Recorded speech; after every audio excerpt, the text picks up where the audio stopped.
രശ്മി അപ്പം ഈ ഒരു നിമിഷത്തിന് വേണ്ടിയാണ് 8 വർഷവും നിങ്ങൾ കാത്തിരുന്നത്. അപ്പോ ഈ ഒരു നിമിഷത്തെ എങ്ങനെയാണ് കാണുന്നത്? അതെ, വളരെ സന്തോഷമാണ്. കാര്യം എന്ന് വെച്ചാൽ നമ്മൾ വിവാഹത്തിലെ ഏറ്റവും ഒരു പ്ലസ് പോയിന്റ് ആയിട്ട് കാണുന്ന ഒരു മതത്തിന്റെ അടിസ്ഥാനം ഇല്ലാതെ ഞങ്ങളുടെ സ്നേഹത്തിന് വാല്യൂ കൊടുത്തിട്ട് കിട്ടുന്ന സംഭവം. സോ അത് തന്നെയാണ് ഞങ്ങൾ ഇതിൽ ഏറ്റവും വലിയ കാര്യമായിട്ട് കാണുന്നത്. കൂടാതെ കുറച്ചൊക്കെ എതിർപ്പ് ആദ്യം ഫാമിലീസൊക്കെ ഉണ്ടായിരുന്നെങ്കിലും പിന്നീട് എല്ലാവരും നല്ല സപ്പോർട്ടായിരുന്നു. ശ്രീലക്ഷ്മിയുടെ പാരന്റ്സ് ആയിരുന്നാലും എന്റെ പാരന്റ്സ് ആയിരുന്നാലും റിലേറ്റീവ്സ് ആയിരുന്നാലും എല്ലാവരും നല്ല സപ്പോർട്ടായിരുന്നു നമ്മുടെ കല്യാണത്തിന്. അപ്പോൾ നമുക്ക് എല്ലാവർക്കും അറിയാവുന്ന ഒരു എൻഗേജ്മെന്റ് കഴിഞ്ഞിട്ട് ഇപ്പോ 7 മാസമായി. ശേഷം ഇതങ്ങ് ഫിക്സ് ചെയ്ത് നടത്താൻ തീരുമാനിച്ചു. പ്രണയത്തിന് കാസ്റ്റ് ഒരു തടസ്സമാണെന്ന് തോന്നുന്നുണ്ടോ? പ്രണയത്തിന് കാസ്റ്റ് നമ്മുടെ സൊസൈറ്റി അനുസരിച്ച് എന്തായാലും ഒരു തടസ്സമാകും. പക്ഷെ നമ്മൾ കൺവിൻസ് ചെയ്തെടുത്താല് അതിപ്പോഴും ഒരു വിജയമായി തന്നെ തീരുമെന്നാണ് എനിക്ക് പറയാറുള്ളത്. അല്ല, കുറച്ച് പറയും. അത് ആൺകുട്ടികളുടെ കാര്യം പറയുകയാണെങ്കിൽ ഏകദേശം ഓക്കെ. പെൺകുട്ടികളുടെ സൈഡിലേക്ക് വരുമ്പോഴത്തേക്കിനും അത് എന്തായാലും ഡിഫറെന്റ് ആണ്. അപ്പൊ ശ്രീലക്ഷ്മി എങ്ങനെയായിരുന്നു അതിനെ കണ്ടത്? ആദ്യം പഠിക്കുന്ന ടൈമില് വീട്ടുകാർക്ക് ഒരു ചെറിയ ഇഷ്ടക്കുറവൊക്കെ ഉണ്ടായിരുന്നു. പിന്നെ അങ്ങനെ വലിയ കുഴപ്പമൊന്നും ഇല്ലാതെയാണ് പോയത്. പിന്നെ ഇപ്പം ലവ് മാരേജ്, അത് 2 പാരന്റ്സും സമ്മതിച്ച് നടക്കുമ്പോ അത് ഇരട്ടി മധുരമാണ്. അതെ, ഉറപ്പായിട്ടും വളരെ സന്തോഷം. അതെ, അവര് 2 ഫാമിലിയും മനസ്സ് നിറഞ്ഞാണ് ഇതിന്. കുറച്ച് എതിർപ്പൊക്കെ ഉണ്ടെങ്കിലും ലാസ്റ്റ് മനസ്സ് നിറഞ്ഞ് അവര് സമ്മതിച്ചതാണ്. അപ്പൊ അത് ഭയങ്കര സ്പെഷ്യലാണ്. പാരന്റ്സിന്റെ സമ്മതത്തോടെ മാത്രമേ ഒരു മാരേജ് ഉണ്ടായിരിക്കുന്നത്. ഞങ്ങള് പാരന്റ്സ് കൺവിൻസ് ചെയ്യിക്കുന്നത് ഞങ്ങൾക്ക് നല്ലൊരു ഉറപ്പുണ്ടായിരുന്നു. സോ ഞങ്ങള് അതിന് വേണ്ടി തന്നെയാണ് വെയിറ്റ് ചെയ്ത്. പിന്നെ അവൻ വീട്ടിൽ പ്രസന്റ് ചെയ്തു, ഞാൻ എന്റെ വീട്ടിൽ പ്രസന്റ് ചെയ്തു. ആദ്യം എതിർപ്പൊക്കെ ഉണ്ടായിരുന്നു, പിന്നെ എല്ലാം അവര് മനസ്സ് നിറഞ്ഞു തന്നെ അനുഗ്രഹിച്ചു തന്നെയാണ് കല്യാണം കഴിക്കുന്നത്. സോ കമ്പാരിറ്റീവ്ലി നോക്കുമ്പോൾ കുറച്ച് ഏർലി ഏജിലാണ് നമ്മൾ കല്യാണം കഴിക്കുന്നത്. സോ അതിന്റേതായിട്ടുള്ള കുറച്ച് പോരായ്മകളും കാര്യങ്ങളൊക്കെ കാണും. 25.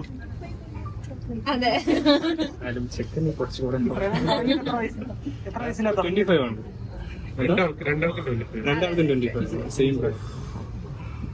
അല്ല, 8 വർഷമായെന്ന് പറഞ്ഞില്ലേ? അതെ, 8 വർഷം തുടങ്ങി.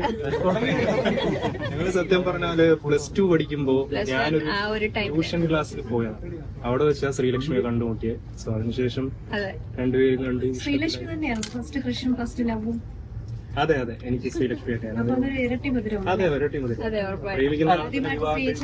അതെ, കല്യാണം കഴിക്കുന്ന പറയുന്നത് ഭയങ്കര മഹത്തരമായിട്ടുള്ള കാര്യമല്ലേ. സോ നമ്മളാ ഒരു ജേണി, അതായത് ഒരിടത്തും ബ്രേക്ക് ആയി പോയില്ല, കണ്ടിന്യൂസ്. ബ്രേക്കപ്പ് പറഞ്ഞിട്ടുണ്ടോ? അല്ല, മീൻസ് അത് കുറച്ച് നേരത്തേക്ക് പോയി, കൂടിപ്പോയാൽ ഒരു ദിവസം. അതിന് മുമ്പ് ഒരാള് തന്നെ അതിനൊന്ന് ഇതെടുത്തിട്ട് എന്ത് മെസ്സേജ് കൊടുക്കാനുള്ളത്? അങ്ങനെയാണോ ഒരു ദിവസം പിണക്ക് മാറ്റണം? അങ്ങനെയാണോ? അതെ, ഉറപ്പായിട്ടും. ആരായിരിക്കും ഫസ്റ്റ് ഒരു ഇനിഷ്യേറ്റ് എടുക്കുന്നത്? ഭയങ്കര വാശിക്കാരിയാണ്. കുറച്ച് വാശി കൂടുതലാണ്. ഇഷ്ടമുള്ളവരുടെ വാശി കാണിക്കാൻ പറ്റുള്ളൂ. ചെറുതായിട്ട് വാശി കാണിച്ചിരിക്കും, പുള്ളി തന്നെ വന്ന് എല്ലാം. പിന്നെ അങ്ങോട്ടും അതെ, കൂടിപ്പോയാൽ ഒരു ദിവസം, അതിന് മേലെ അടിയും. ഒരു ദിവസം പോവാറില്ല ഞങ്ങക്ക്, ഒരു ദിവസം പോയില്ല. അതാ ശ്രീലക്ഷ്മിയിൽ ഏറ്റവും ഇഷ്ടപ്പെട്ട ക്വാളിറ്റി. പുള്ളി ഹോണസ്റ്റ് ആണ്. അത് തന്നെയാണ് ശ്രീലക്ഷ്മി ഏറ്റവും ഒരു പോസിറ്റീവ് ഫാക്ടറായിട്ട് ഞാൻ.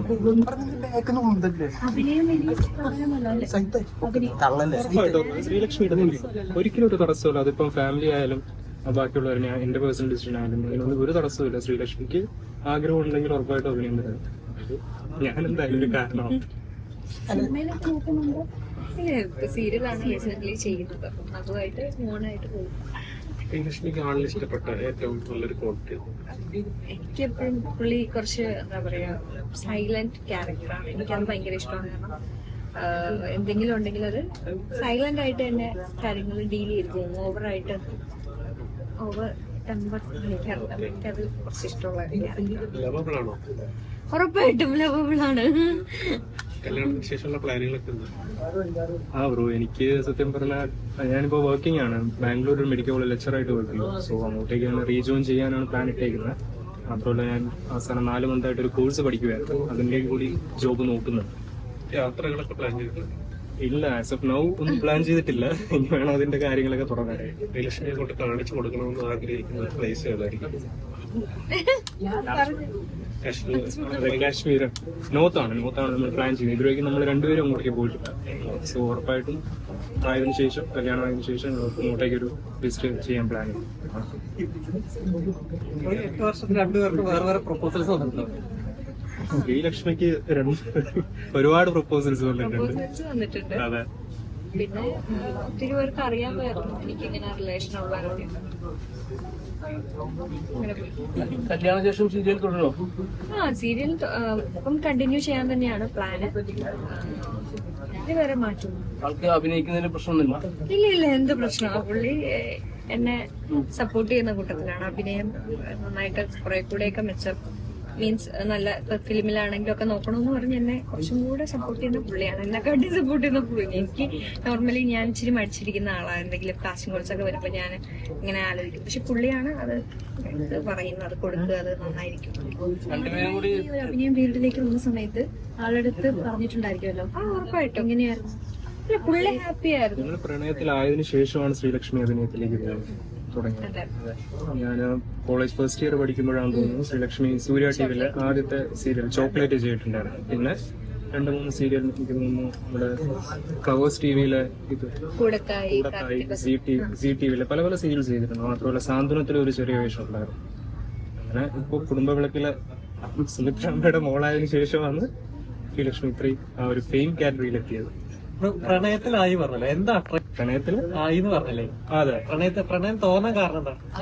പോകാൻ കാരണം ഇഷ്ടംപോലെ പറഞ്ഞല്ലോ ബ്രോ. പുള്ളിക്കാരി ഹോണസ്റ്റ് ആണ്, സ്വഭാവം തന്നെയാണ്. കുറച്ചൊക്കെ ഷോർട്ട് ടെമ്പർ ആണെങ്കിലും പുള്ളിക്കാരുടെ ഹോണസ്റ്റ് ആയിട്ട് പുതിയ ഹോണസ്റ്റ് സത്യസന്ധ ക്യാരക്ടറാണ് എനിക്ക് ഏറ്റവും അട്രാക്ട് ചെയ്തത്. സുന്ദരിയാണ്. കൂടുതൽ എന്ത് വേണം? നിങ്ങളിപ്പോ പരസ്പരം തുറന്നു പറഞ്ഞു രണ്ടുപേരും 2 കാസ്റ്റാണ്. അതെ, കാസ്റ്റ് അല്ല ബ്രോ, രണ്ടുപേരും ഫെയ്ത്ത് മാരേജ്. ഓക്കെ, ഇങ്ങനെ സമൂഹത്തിൽ ഒരുപാട് ആൾക്കാരുണ്ട് പ്രണയിച്ചിട്ട് എന്ത് എങ്ങനെയാണ് അവരോട് എന്തായിരിക്കും നമുക്ക് പറയാനുള്ള മെസ്സേജ്? ശരിക്കും ബ്രോ, നിങ്ങൾ സ്നേഹിക്കുന്നുണ്ടെങ്കിൽ അതിനിപ്പോ എന്ത് തടസ്സമാണെങ്കിലും ഒന്നിക്കണമെന്നാ പറയാനുള്ളത്. കാസ്റ്റോ റിലീജിയനോ അതിലൊന്നും ഒരു പ്രശ്നമായിട്ട് വരാൻ പാടില്ല. സ്നേഹം സത്യമാണെങ്കിൽ അത് മുന്നോട്ട് പോകുന്നു, ഒന്നിക്കണമെന്നാണ്. ലാസ്റ്റ് പിന്നെ പ്രേക്ഷകരോട് എന്താ പറയുന്നത്? ശ്രീലക്ഷ്മി സന്തോഷം.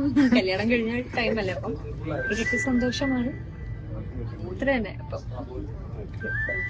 Thank you bro. Thank you.